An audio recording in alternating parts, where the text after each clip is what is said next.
Hello everyone, Chris Profi, Musically Obsessed. I figured I'd try that walking in. I've seen people do it, so I figured I'd try it. All right, well, first of all, before I start the video, I just want to let everybody know that it's been about a week since I posted my 200 sub contest. I've had about 7 entries so far. There's still plenty of time to enter. So check that video out. It's a few videos back. You can also check on my contest tab. It's on there as well. But the winner gets a $25 Amazon gift card. So pretty cool. You can purchase whatever you want, hopefully an album. But definitely get your video entry in for the 200 sub contest. And tonight, I want to do the last installment of hard rock and heavy metal albums that came out in 1980, which means they are turning 40 in 2020. So I've got 6 more CDs to show tonight. And, I've gotten some great comments. A couple people said it's hard to believe that these albums are turning 40.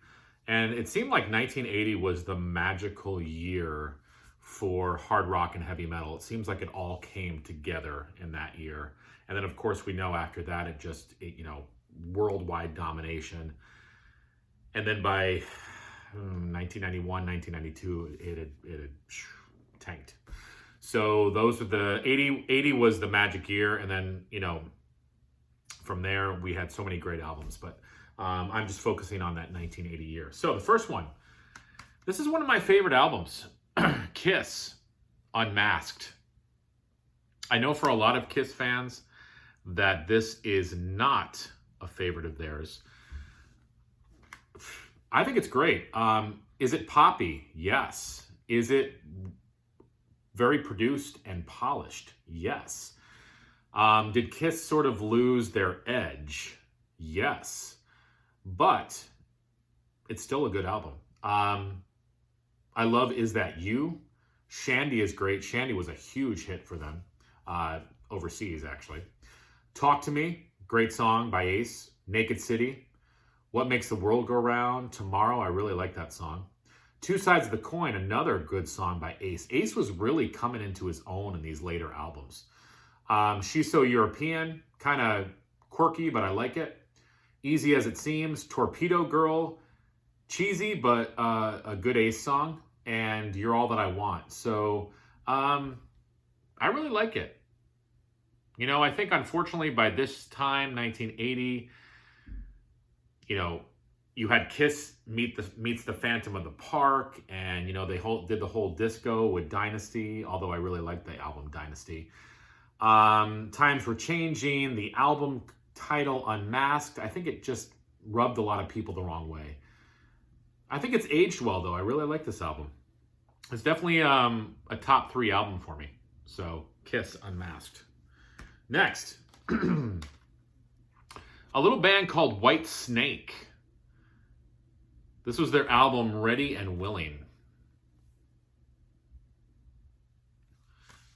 Great stuff. I love early Whitesnake because they still had that blues element to their sound. They do the original version of Fool for Your Lovin' on here. Sweet Talker, Ready and Willin', which is great. Carry Your Load, Blind Man, Ain't Gonna Cry No More, Love Man, Black and Blue, She's a Woman. David Coverdale on vocals, just amazing vocalist. This album is amazing.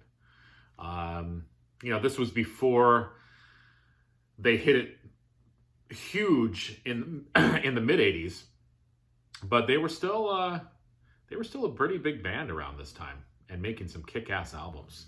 So definitely Ready and Willing, check it out. Next, I haven't really talked about these guys, and you know what?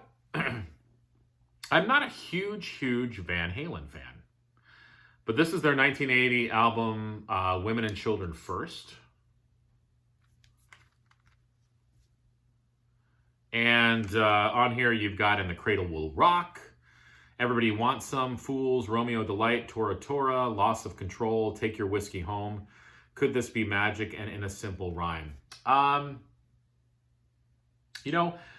Again, I'm not a huge Van Halen fan. I remember as a kid really liking the album 1984 because, of course, it had all the MTV hits on it. Panama, Hot for Teacher, all that stuff. I like the debut by Van Halen. I like the first album they did with Sammy Hagar, 5150. That's a great album. I love David Lee Roth's solo album, Eat 'Em and Smile. But the rest of the Van Halen stuff, I don't know. It's not that it's bad. It's not that, I don't appreciate it. Eddie Van Halen, an amazing guitarist. David Lee Roth, an amazing frontman. It just, Van Halen just never was one of my favorite bands. But this is a good album, though, from 1980. Let me know what you think if you're a big Van Halen fan. Yes. 1980, the new wave of British heavy metal, Angel Witch. Love this album. I heard about these guys actually through Metallica because Lars would always mention in interviews and things like that about Angel Witch. I had never heard them before. Very cool band. I've talked a little bit about them before. That first song, Angel Witch, just gets stuck in your head. You're an angel witch, you're an angel witch, da-na-na-na-na-na. You're an angel witch, you're an angel witch, da-na-na-na-na-na. Very cool song, though. Atlantis is great. White Witch, Confused, Sorcerers, Gorgon, Sweet Danger, Free Man, Angel of Death, not Slayer's Angel of Death, and Devil's Tower. Just a very cool album. I know Angel Witch recently just came out with a new album as well. I have not listened to that. So let me know if you've listened to it, if it's good, if I should get it or not. But this debut from 1980 is amazing. Definitely has just a great 80s new wave of British heavy metal vibe to it. I like the harmonies. I like the vocals. Again, if you like Iron Maiden, if you like, early Def Leppard, and I'm talking early Def Leppard, Tigers of Pantang, any of those bands, definitely check out Angel Witch, and their debut is just amazing. 1980, oh wow. I tell you what, this was a big one. Blizzard of Oz. Wow. Ozzy wanted to prove a point. You think about this album.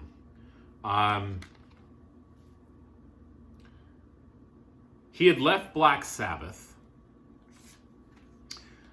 Their last two albums, Black Sabbath's last two albums, although I really like them, they never were like huge hits for them. Technical Ecstasy and Never Say Die. I did a video on Technical Ecstasy versus Never Say Die. I actually like Technical Ecstasy better. There's some good songs on Never Say Die as well, but definitely Never Say Die is not one of their strongest albums. So, Ozzy kind of left sort of on a sour note. And then, of course, we had Tony Iommi, who reformed Black Sabbath, brought Ronnie James Dio in. The classic album Heaven and Hell. Ozzy had something to prove, too. This first album, Randy Rhoads on the guitar. Can't get much better than that. The songs in here, Don't Know, Crazy Train, Goodbye to Romance, the instrumental D, Suicide Solution, Mr. Crowley, No Bone Movies, Revelation, Mother Earth, Steal Away the Night. I mean, this is basically like a greatest hits of Ozzy Osbourne. Take a look at that photo. He wants you to take a bath with him. Just kidding. But Ozzy was he came out of the gates just ready to rock and roll. And this album is amazing. There's been some videos going around about the new Ozzy album. I've listened to a little bit of it. I liked what I heard, but I'm telling you right now, for me, when I want to hear Ozzy, I want to hear Blizzard of Oz. I want to hear Bark at the Moon. I want to hear Diary of a Madman. I want to hear No More Tears or Ultimate Sin or even Osmosis. But you know, I'm gonna have to give that new album another listen or so. Like I said, I like what I've heard from the samples I've listened to. Unfortunately, I just have this kind of stuff in my head. Blizzard of Oz. And the last album I'm going to show you, you might not have heard of this band before. Samson. Not Saxon, Samson. And this is their album Head On. Came out in 1980. Now, Samson was a very important band because they had none other than Bruce Dickinson on vocals. And at this point, he was going by Bruce. This was before, of course, he joined Iron Maiden. Iron Maiden had heard Bruce and seen Bruce performing with Samson and said, yes, we need that guy. Steve Harris got him. But Samson, this album is really good.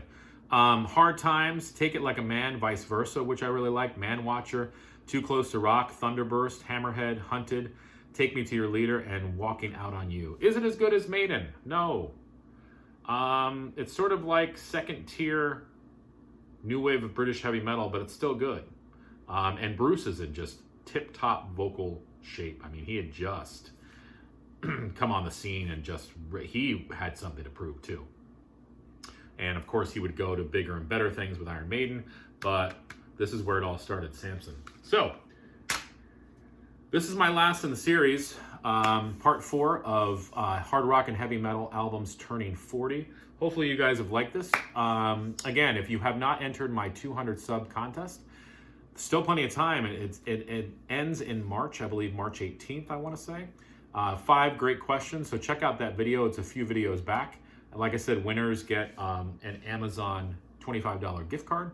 And I've loved the video entries that I've seen, so thank you to those of you who have entered.